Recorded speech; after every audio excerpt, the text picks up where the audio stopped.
আচ্ছা, আজকের ভিডিওটা খুবই ইন্টারেস্টিং হবে। তো আহ, আমি আজকে বলবো যে বিগ ব্যাং থিওরির টাকে আমি পুরোপুরি এক্সপ্লেন করব। তো আমি মনে করি যে প্রত্যেকেরই অ্যাটলিস্ট যারা একটু সায়েন্স নিয়ে বেশি ইন্টারেস্টেড বা যারা সায়েন্স নিয়ে ইন্টারেস্ট নয় তাদেরও কথাও আমি বলছি, তাদেরও খুব জেনে রাখা উচিত যে আমাদের ইউনিভার্স অ্যাকচুয়ালি ক্রিয়েট কীরকমভাবে হয়েছিল। আমরা মোটামুটি পৃথিবীর সমস্ত জিনিস দেখে খুব আশ্চর্য হয়ে যাই, বা আমাদের ইউনিভার্স দেখে খুব আশ্চর্য হয়ে যাই যে কি করে সব কিছু হলো। তো আমি সেই জন্য বলবো যে প্রত্যেকেরই জানা উচিত বিগ ব্যাং থিওরিটা।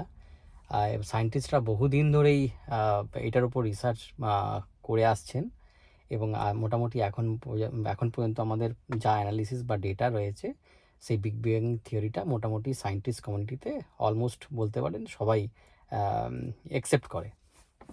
ঠিক আছে, তো বিগ ব্যাং থিওরির শুরুর আগে সবার আগে আমি যেটা বলবো সেটা হচ্ছে আপনার আইনস্টাইনের ইকুয়েশনটা আমি আরেকবার রিপিট করে দিই। সেটা হচ্ছে E=mc², যেখানে ই হচ্ছে আপনার এনার্জি, আর এম হচ্ছে মাস, আর সি তো আপনাকে আগে বলেছি লাইট স্পিড।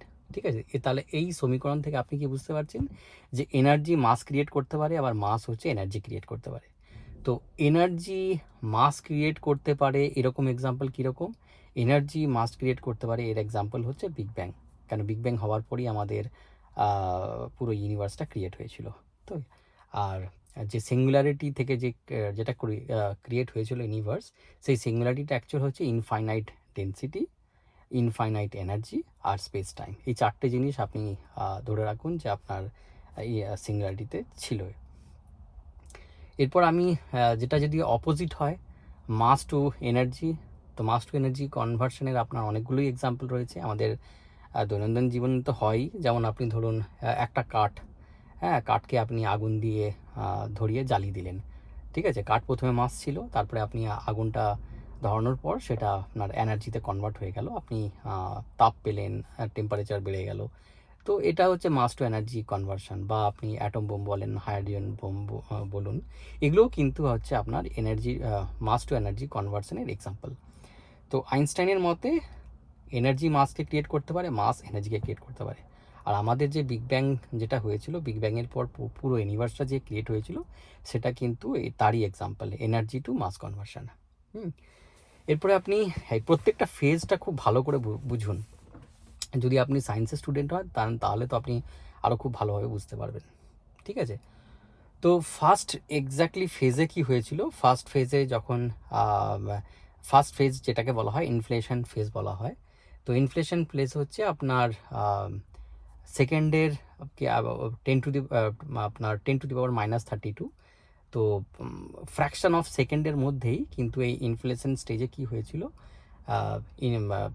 সিঙ্গুলারিটি থেকে এক্সপ্যানশনটা স্টার্ট হয়েছিল, এবং সেই আকারটা কত বড় হয়েছিল? মোটামুটি আপনি ধরে রাখুন একটা আপেলের সাইজের মতো ইনফ্লেশন ফেজে। এবং সেই ফেজে এক্স্যাক্টলি হয়েছিল কি, সেই কিছুই হয়নি সেরকম, বেসিক্যালি ওই এনার্জি আর মাস ম্যাটার যা কিছু হয় ইকুয়ালি ডিস্ট্রিবিউট হয়েছিল।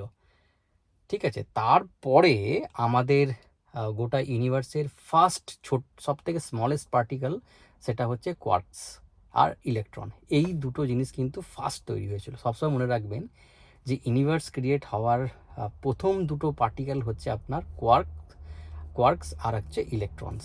ঠিক আছে, এই দুটো হওয়ার পর তারপরে আস্তে আস্তে যতই এক্সপ্যানশন হয়েছিল ইউনিভার্স, ততই আস্তে আস্তে ঠান্ডা হচ্ছিল। এবং ঠান্ডা হওয়ার পর নেক্সট পার্টিকেল কী ছিল? নেক্সট পার্টিকেল আপনার ছিল নিউট্রন আর প্রোটন। কোয়ার্কসগুলো সব কিছু একসঙ্গে মানে ইয়ে হয়ে বা কম্বাইন হয়ে আপনার নিউট্রন আর প্রোটন তৈরি করেছিল। তো আপনি তো জানেন যে অ্যাটমের মধ্যে তিনটে মেন এলিমেন্ট থাকে। একটা হচ্ছে মাঝখানে থাকে আপনার প্রোটন থাকে, আর প্রোটন থাকে আর নিউট্রন থাকে, আর চারিদিকে তো ইলেকট্রন ঘোরাফেরা করে। তো আপনার তাহলে প্রোটন আর নিউট্রন হয়ে গেল, হ্যাঁ, আর তাহলে বাকি রইল ইলেকট্রন তৈরি হয়েছিল, কিন্তু অ্যাটমের চারিদিকে তখন ঘোরাফেরা করতো না কিন্তু। ইলেকট্রনগুলো কিন্তু তখন যেই স্টেটটা ছিল সেটা যেটাকে বলা হয় একটা প্লাজমা বা ওপাক স্টেট বলা হয়। সেই স্টেটে আপনার ইলেকট্রনগুলো কিন্তু ফ্রিলি ঘোরাফেরা করছিল। হ্যাঁ, আর নিউক্লিয়াস, যেটা আমি বললাম যে প্রোটন আর নিউট্রন তৈরি হয়ে গেছিলো, তো নিউক্লিয়াসটা আপনার তৈরি হয়ে গেছিলো। তো নিউক্লিয়াসের মধ্যে কী আছে? প্রোটন আর নিউট্রন। প্রোটন আর নিউট্রন হওয়ার পর তারপরে কিন্তু সেই প্রোটন আর নিউট্রন কিন্তু হিলিয়াম আর হাইড্রোজেনের কিন্তু নিউক্লিয়াস ফার্স্ট তৈরি করে। এখনও কিন্তু হাইড্রোজেন হিলিয়ামের অ্যাটম তৈরি হয়নি, কিন্তু হাইড্রোজেন হিলিয়ামের প্রোটন ও নিউট্রনের যে কম্বিনেশন সেটা কিন্তু তৈরি হয়ে গেছিলো। মোটামুটি এই স্টেট চলে আজ থেকে 3,80,000 পর্যন্ত। আজ থেকে নয়, সরি বললাম, বিগ ব্যাংয়ের শুরুর পর থেকে 3,80,000 পর্যন্ত এই স্টেট চলে। কিন্তু এই যেটা আমি বললাম, প্রথমে তৈরি হলো ইলেকট্রন আর কোয়ার্কস, তারপরে তৈরি হলো আপনার প্রোটন আর নিউট্রন, তারপরে তৈরি হলো আপনার হাইড্রোজেন আর হিলিয়ামের নিউক্লিয়াস। এই স্টেপটা হতে আপনার সময় লেগেছিল 3 মিনিট। 3 মিনিটের মধ্যে কিন্তু সমস্ত কিছু হয়ে গেছিলো।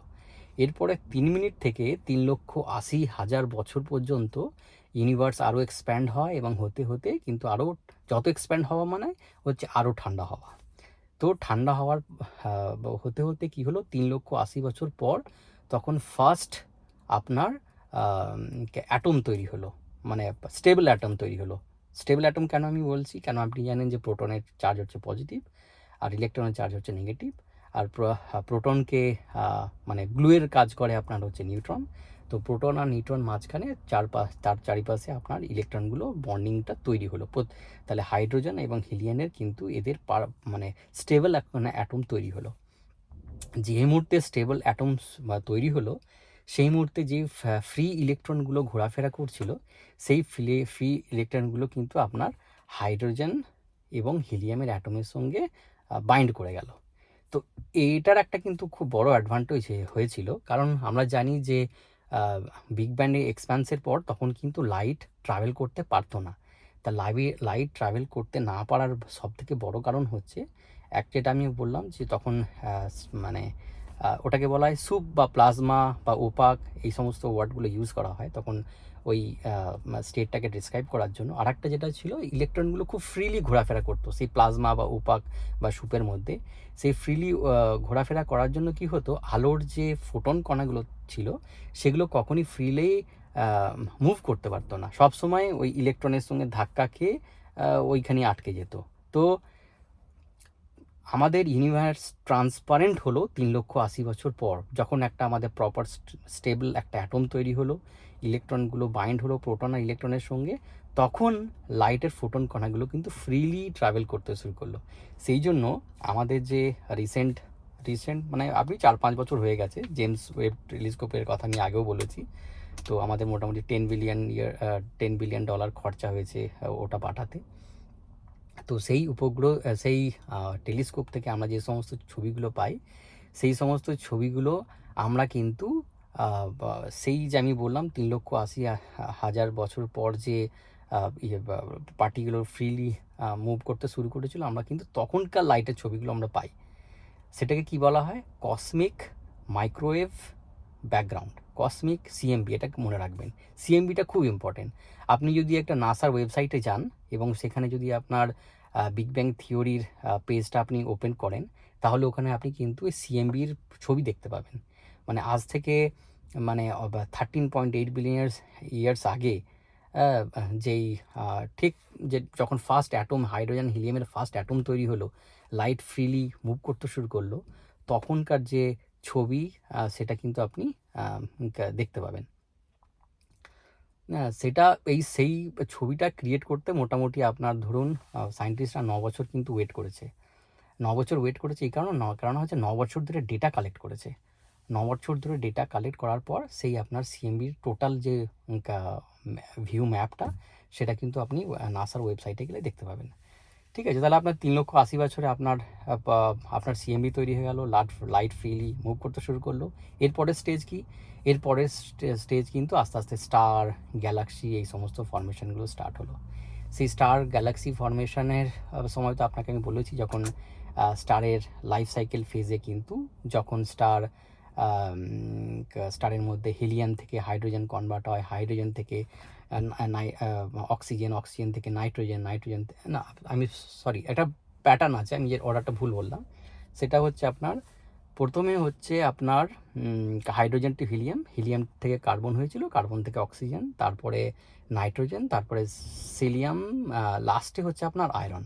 তো মোটামুটি একটা স্টারের লাইফ সাইকেলে যখন স্টার পুরো লাইফ সাইকেলটা কমপ্লিট করে যখন মানে ডাই করে আর কি, যখন পুরো লাইফটা শেষ হয়, পুরো লাইফ সাইকেলে কিন্তু এই সমস্ত এলিমেন্টগুলো তৈরি হয়। এবং বাকি এলিমেন্টগুলো কীরকম তৈরি হয় না, বাকি এলিমেন্টগুলো তৈরি হয় সুপারনোভা। যখন স্টারের ব্ল্যাক হোলে কনভার্ট হয়, বা ব্ল্যাক হোল কনভার্ট না হলেও কিন্তু সুপারনোভা হয়, তখন যে সুপারনোভার ব্লাস্ট হয়, সেই সুপারনোভা ব্লাস্টের সময় কিন্তু তখন হেভি ওয়েট এলিমেন্টগুলো তৈরি হয়। যেমন হচ্ছে আপনার গোল্ড, তারপরে হচ্ছে সিলভার, লিড, এগুলো হচ্ছে হেভি ওয়েট এলিমেন্ট।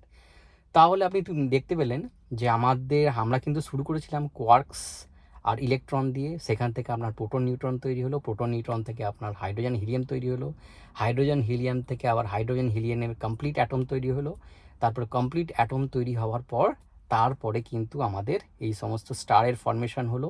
স্টারের ফর্মেশন আমি আপনাকে আগেই বলেছি, আগের ভিডিওটা আপনি দেখে নেবেন। এবং স্টারের ফর্মেশন হওয়ার পরে স্টার নিজের লাইফ সাইকেলে কিন্তু এই সমস্ত হাইড্রোজেন হিলিয়াম থেকে আরম্ভ করে আয়রন পর্যন্ত এলিমেন্টগুলো তৈরি করলো। আবার যখন স্টার মানে ডাই করবে আর কি, মানে মরে যাবে আর কি, তো তখন আবার সুপারনোভা সময় কিন্তু আবার হেভি ওয়েট এলিমেন্টগুলো স্টার্ট হলো। তার মানে আপনি দেখতে পাচ্ছেন যে একটা এনার্জি থেকে, পিওর এনার্জি থেকে এতগুলো ম্যাটার তৈরি হলো, এতগুলো তারপরে আমাদের এতগুলো গ্যালাক্সি আছে, এতগুলো প্ল্যানেট আছে, এতগুলো আপনার স্টার আছে, সমস্ত কিছু ক্রিয়েট হলো।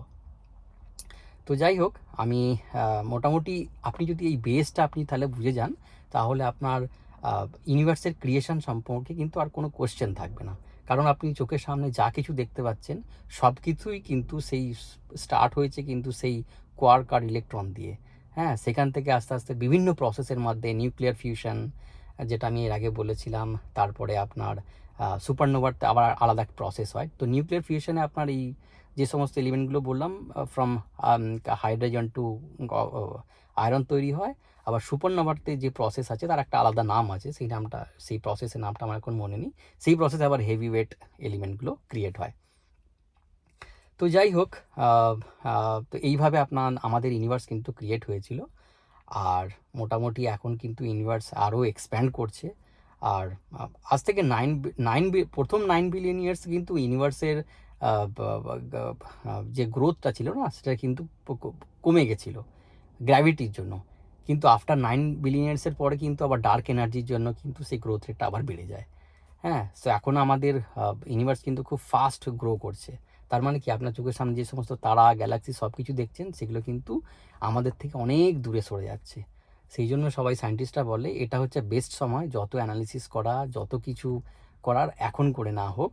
কারণ হচ্ছে ভবিষ্যতে ধরুন আজ থেকে 1 লক্ষ বছর পর তখন দেখবেন আকাশ আপনি পুরো ফাঁকা দেখবেন আর কি, এত তারা, এত গ্যালাক্সি আপনি কিন্তু দেখতে পাবেন না। যাই হোক, আশা করছি আপনাদের এই ভিডিওটা খুবই ভালো লাগবে।